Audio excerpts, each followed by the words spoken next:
Goeiemôre, ons is vandag by die 13de belofte van God.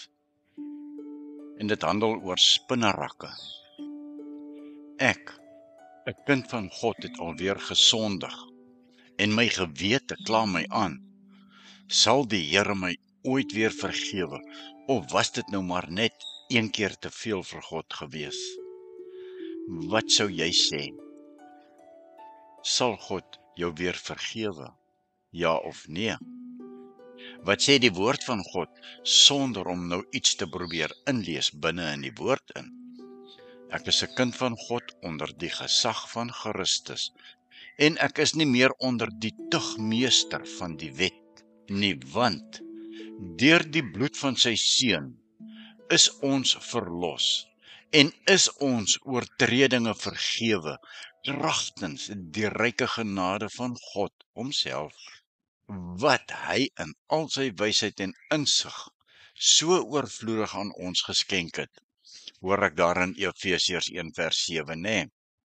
Nou, alle Christene sondig, en dan kom die vraag, ek het gesondig, wat dink God nou van my? Is ek nog steeds God se geliefde kind? Gaan ek eendag verantwoording moet doen vir my sonde, nadat ek Jesus aangeneem het, en weer gesondig het? Maar tog hoor ek in 1 Johannes 3 vers 20, as ons gewete ons veroordeel, God is groter as ons gewete, en hy, die Here jou God, weet alles. Nou, gaan God my straf, of gaan God my een of ander tyd hier op aarde straf, omdat ek gesondig het? Hoekom sondig ek nog, al het ek Jesus Christus aangeneem? Hoe werk dit? Ek dink die maklikste manier om die sondeprobleem wat my gewete so knaag op te los, is om aan 'n spinnerak van 'n spinnekop te dink. Hoe sonde vandag nog steeds in alle Christene werk. En met die gedagte sê ek nie ons kan maar willens en wetens sondig nie. Nee, moet my asseblief nie verkeerd verstaan nie.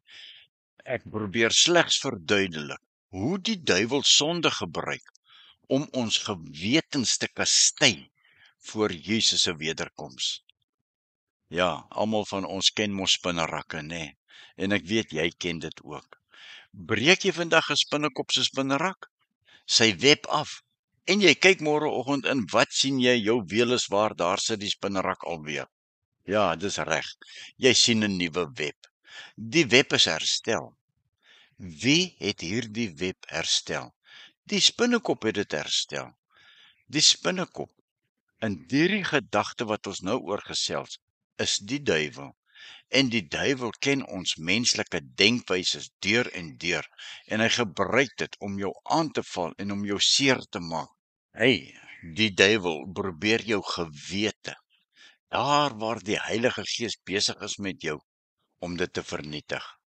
Die spinnekop, die ou duiwel is slinks, hoor. Hy omgord jou hart en jou gewete met sy web, omdat hy jou wil probeer gevange hou in sy web. En waarop maak die spinnekop staat? Om sy prooi te vang en te verslind? Op sy web, sy spinnerak, sy leuns. Jy breek dit af, en die spinnekop span net 'n nuwe web, nê? Maar dis nie net 'n spinnekop wat 'n web kan span nie. Nee. Die duiwel span ook sy web van leuns vir die mens, en alle mense word een of ander tyd in hierdie web verstrengel en vasgevang.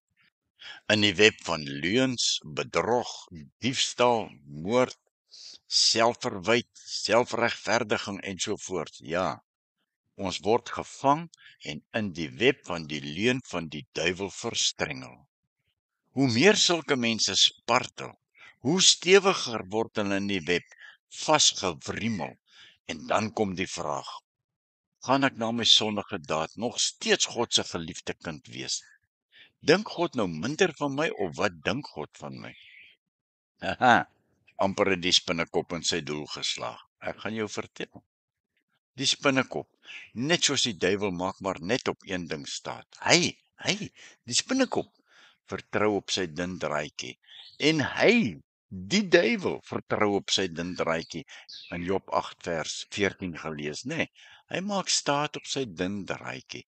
Die Bybel sê dit baie duidelik vir ons in Job 8 en lees vers 13 tot 22, maar vers 14 sê, hy maak staat, hy vertrou op sy dun draadjie, hy maak op 'n spinnerak staat.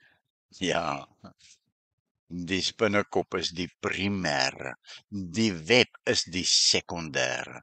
Die web kom uit die spinnekop uit, die spinnekop is die oorsaak van die web. Die duiwel is die oorsaak van jou sonde.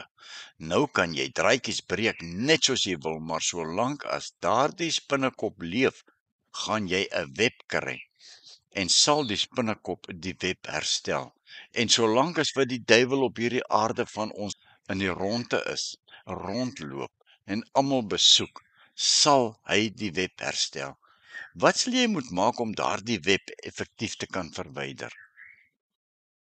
Wel, jy kan nie die duiwel se web effektief verwyder nie.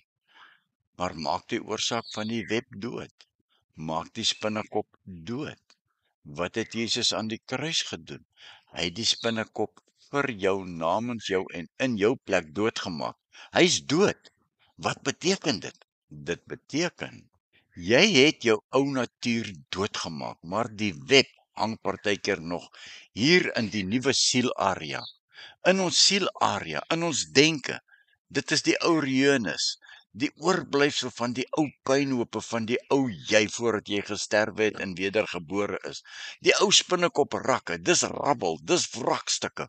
Dis die ou web wat afgebreek was, maar partykeer nog tot ons grootste irritasie nog daar hang. En dan wil die duiwel jou gewete laat aankla. Dan wil hy jou laat skuldig voel. Maar hy het klaar verloor. Dit is daar van jou vorige identiteit. Die ou patrone van die vorige identiteit, verstaan dit mooi. Dit is nog die agtergeblewe invloede van jou ou identiteit. Maar dit is definitief nie meer die ou identiteit nie. Nee. En dis waarom Paulus in Romeine 8 vers 13 sê. Paulus sê, jy het nou 'n nuwe natuur, maar die sondes van die ou natuur moet jy deur die Gees nog doodmaak. Jy kan dit nie jouself doodmaak nie. Jy moet dit deur die Gees van God doodmaak. Dis die spinnekop wat jy nog moet doodmaak. In Romeine 8 vers 1 tot 3 lees die hele hoofstuk 'n paar keer deur. Dan sal jy besef, die duiwel is reeds oorwin. Kan ons ooit die diepte van die omreiling wat daar aan die kruis plaasgevind het, ooit pyl? Nee, jy kan nie. Jesus ruil sy lewe vir my sonde. Jesus wat God is, ruil sy lewe hier op aarde vir my sonde, sodat ek en jy vry kan wees. Luister hierson. Jy dalk gesondig in die verlede, jy dalk gister gesondig. Jy, 'n kind van God. Hoe kyk God vandag na jou nadat jy gister gesondig het?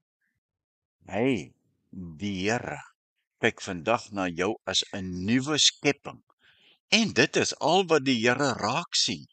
Sy, God se nuwe skepping, Jesus Christus in jou en jy in Christus. Dis wat God sien en dit is al wat hy sien.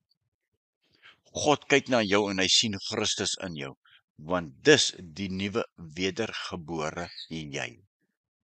Die God van liefde soek wederkerende liefde. Jy kan hom nie wederkerende liefde gee nie, al sê jy so en al probeer jy hoe hard, jy kan nie. Want net Jesus kan wederkerende liefde aan God gee. Jesus se Gees, in die nuutgebore jy, met God se ewigdurende, onverganklike saad in jou, sien God vandag Jesus in jou as jy. En dit is waarna God kyk. Hy kyk na jou, maar hy sien Jesus. En dis die Gees wat aan God wederkerende liefde gee. Die Here Jesus Christus se skepingsdoel is klaar deur Jesus Christus bereik in jou en in my. Dis klaar gedoen. Dis afgehandel. glo dit tog. Kyk aan na 2 Korintiërs 5. Ons smeek julle namens Christus, aanvaar die verlossing wat God alreeds klaar afgehandel het. Jesus het die spinnekop, die Satan, klaar oorwin. Jesus het jou vrygekoop die dag toe hy oorgegee en Jesus aangeneem het. Dus, as God vandag na jou kyk, dan sien hy die Here. Die hele geskiedenis van Christus, waarin jy nou deel gekry het, participation. Dink nou 'n bietjie verder. Hoe moet jy na jouself kyk? Kyk van nou af na wie jy is in Christus en moenie jouself die hele tyd negatief sit en beoordeel vanuit die vleeslike nie, maar begin dinge bedink vanuit wie jy in Christus en Christus in jou is, uit die geestelike. En laat my toe om dit in baie groot eenvoud te sê. Christus wil nie hê dat ons hom buite onsself moet gaan soekie. Nee, want hy wil hê dat ons moet sien en weet dat hy binne ons is en in ons bly deur wedergeboorte. Daar staan tog geskrywe. En dan in 1 Petrus 1 vers 23.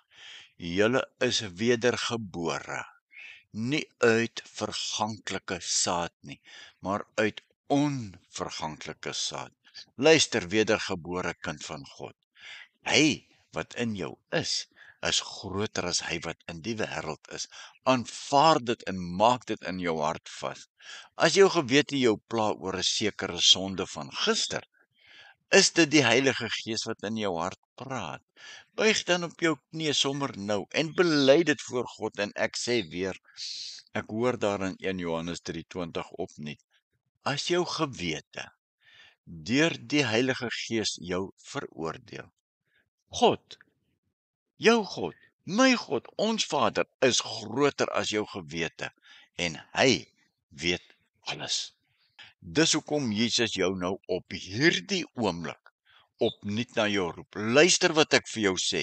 Die Here Jesus roep jou nou nader. Kom na my toe.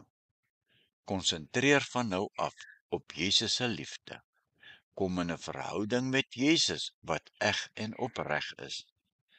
God skenk dit aan ons. Wie weier om God se geskenk, Jesus Christus te ontvang, sal eendag hoor, gaan weg van my af. Ken jou nie.